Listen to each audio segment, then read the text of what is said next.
me do a quick introduction now for Dr. Anish Shah. He is a practicing psychiatrist in Northern California for 19 years, having worked in Lake County Mental Health, Kaiser Permanente, and Sonoma County Mental Health prior to starting his own practice.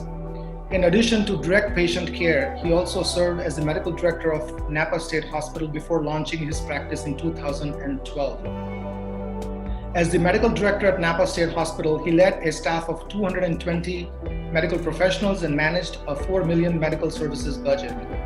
Currently, he is the CEO and medical director of SIA Clinic Corporation, SCC, located in Santa Rosa, California. Established initially as a solo private practice, SCC has since grown into one of the largest psychiatric practices north of San Francisco with 10 clinicians and more than 5,500 registered patients. Wow, that's a lot of patients. The most substantial behavioral health concern among this patient population is generalized anxiety disorder. In his leadership role, he has had the opportunity to collaborate with several leading experts in psychotherapy.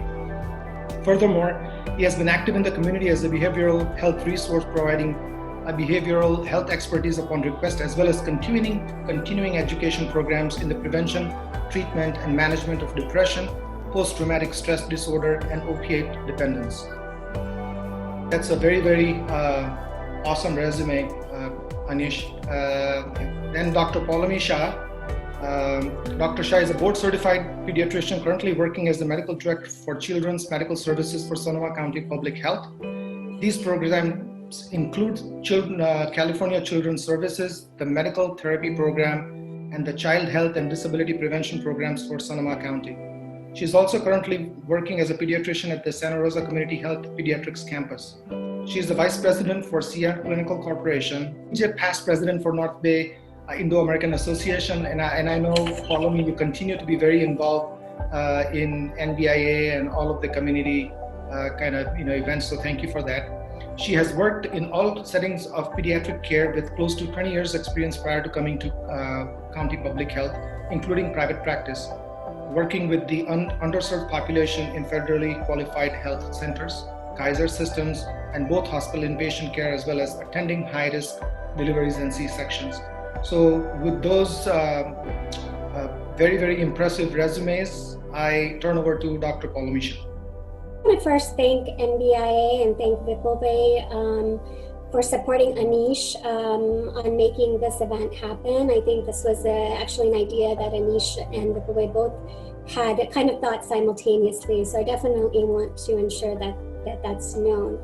And it's really important that you can't do these kind of events, unless you have a global partnership among an organization who's willing to do the marketing and support you on other avenues. So I want to thank definitely Vipul.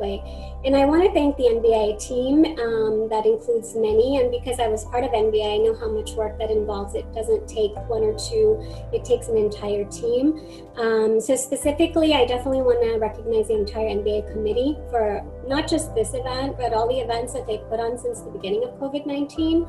I think it takes some level of resiliency. I think Sonoma County, we've had our share of turmoils from the fires of 2017, and I don't know if that just makes the community just more resilient.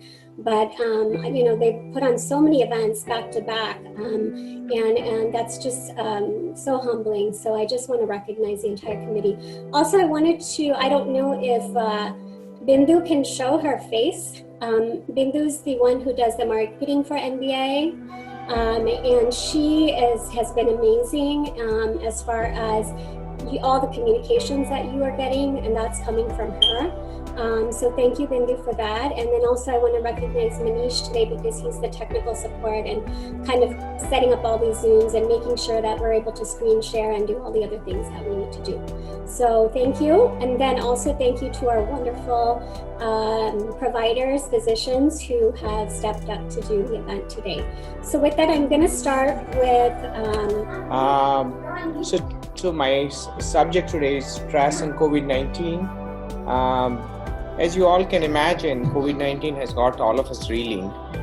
I'm going to talk about three things today: COVID-19 and the stress that has been perpetuated, after this pandemic, and then psychiatric issue and stigma of seeking mental health issue in Indian populations, and some strategies. I'm going to give you some tools to deal with stress, and I'll try my best to skim through my presentation quickly so I finish within 7-minute window. So if you have any other questions, just reach me out after this and I'll be happy to explain and elaborate.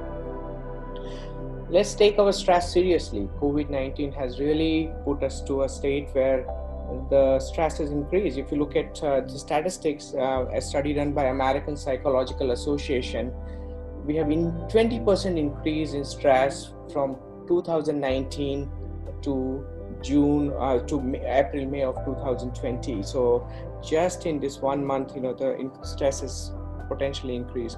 The stress is more among the parents. So this study by the American Psychological Association still points out that the stress among the parents have gone up to 25 to 30%. All of us are worrying about or stressed with issues about family member getting coronavirus, government response to coronavirus, disrupted routines, getting coronavirus, managing distance. And these are just some of the examples that we all relate to. I myself being father of 2 kids and an entrepreneur, physician, and also a busy home life. We have also ever had our pinch of stress, as you can imagine. Economy is again one of the major reasons for stress that the population has reported. If you look at overall population, Hispanic has been experiencing the most stress or most emotional issues through this pandemic.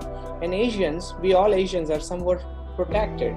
And I don't know why, but we have some protective factors in us built in, so our percentages are a little bit lower in it, Now, this is one of my favorite issue, and I can go on and on this issue, and that is a psychiatric issue and social stigma in Indians. When I go to a party, when I meet with other people, generally the common thing, are you a psychiatrist? Yes, I'm a psychiatrist. And most of the time I get to hear, we don't have a lot of mental health issue among Indians. We are a society with full of spirituality. We have lots and lots of love. We are catered by our family members. We have an excellent family supports. We are all employed. We have insurances. We don't have any other sort of since our spiritual outlay that doesn't allow us to be greedy like a Western society. So we don't have mental health issues generally. So we don't need a mental health providers, and that is generally a notion that I hear a lot of time. And I want to say that that's fallacy. That's not true. If you look at the statistics in India, even in a study done in 2016, in age 15 to 39, women were the number 1 cause of death for women was suicide. Suicide was so prevalent in women, our young women from 15 to 40. If you look at the rate of increase in suicide from 1990, and as our community, our economy grew in India, it increased from 25.3 to 36.5, which is a substantial increase in rate of suicide. And about 12.1% Indian subpopulations need some sort of a mental health, which is 1 in 10 almost, that needs some sort of a mental health diagnosis, treatment, or some form of an intervention. So I think this is something a very refreshing when I looked at the data, and it's contrary to our popular belief and so forth. And psychiatric issue or mental health issues are more prevalent in urban metro in India than in rural community.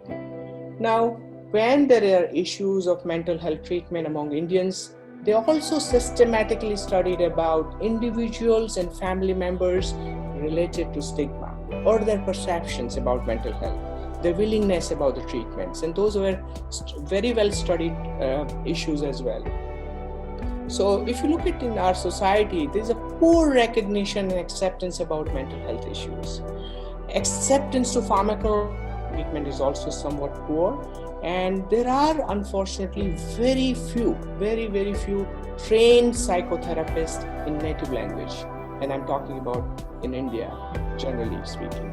And mostly the mental health issue, even till date, have been attributed to astrological factor or the religious influence, your stars not being right. So that also kind of precludes you from seeking professional help. And if you look at the family member, and if you look at the factors that were studied at the family level in a population mental health level, mental health issues are still in Indian subpopulation is seen as a personal weakness rather than a biological or psychological issues. It's one's own fault or a moral failure, an individual weakness, or then you need to tough it out. You need to tough it up. You need to be strong. You need to be powerful. And that is also a notion that we frequently see. Moreover, in a family where there is one individual with a mental health issue, the other family member has a dominating position in decision making. They make decisions for the person who have a mental health issue for all their needs, and sometimes that also dents into their self-esteem. So that is another issue that we should be aware about.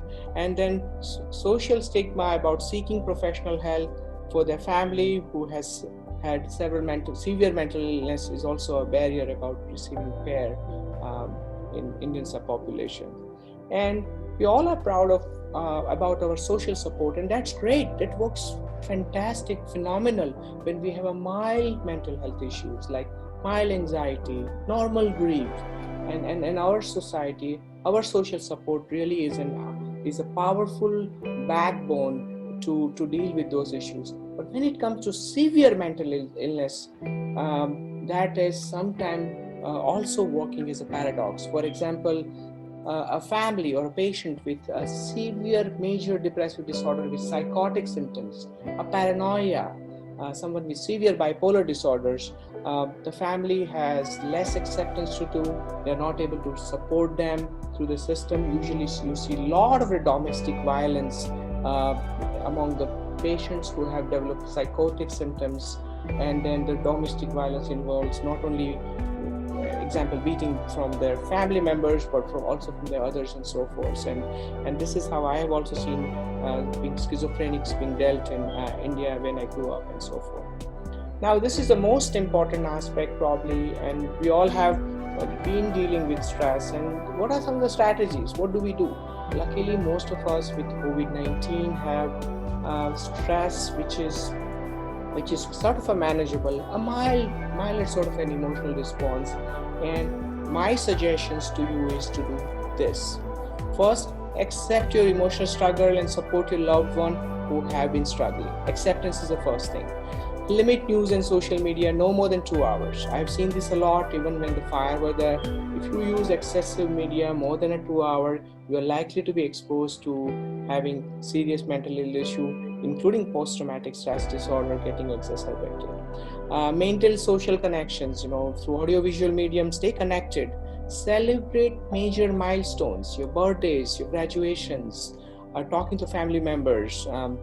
Please try to look for an alternative to fulfill that. That is really a protective factor in getting. Maintain a healthy diet, obviously complex carbohydrate, fruits, vegetables. Exercise, I would say 30 minutes or 10,000 steps are known to be protective for mild emotional issues. And more importantly, as we are going through an era of unknowns and lack of control at many domains, socio-economic, future in life, I would say practice kindness, practice mindfulness, live in the moments, and identify issues for which you have a control, and also the issues that you don't have any control over. And then communicate with your children daily, regularly, listen to them, listen to their concerns, explore their feelings, and then listen again about what they're going through. And sleep hygiene is a big thing. I have a very busy life. The video is not there.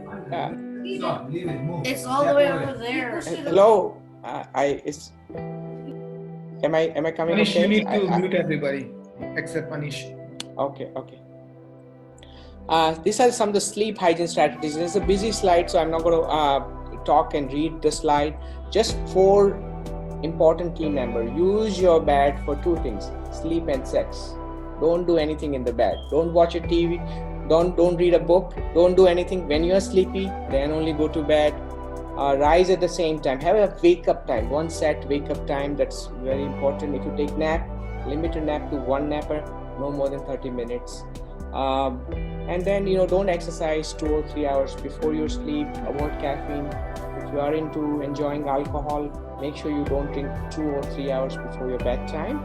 And then obviously you keep your bedroom in quite relaxing place and so forth. So these are some of the strategies one can use to improve this sleep through COVID-19. And one last question I want to go through is when to seek professional help. We have tried everything. We have tried social support. We have tried seeking help from our family members. We tried sleep hygiene. We tried meditations. But something is not working. When to seek professional help? And these are some of the indicators. First, if there is a pervasive depression for more than 2 weeks, talk to a mental health provider. Severe anxiety and panic attack for more than 4 weeks, there is a need for seeking a professional.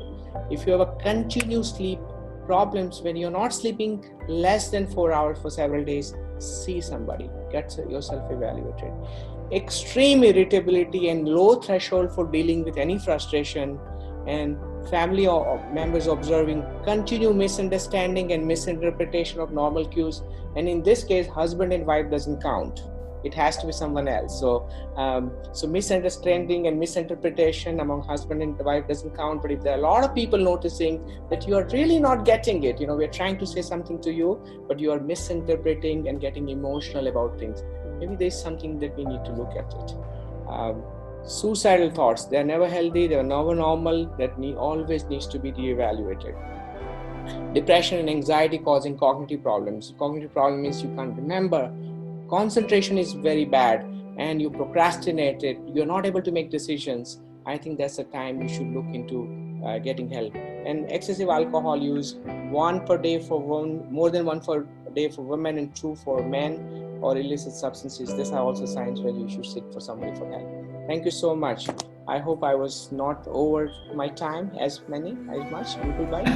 Not by you're the winner so far in terms of. Yes. Okay. For that. Presentation, Anish.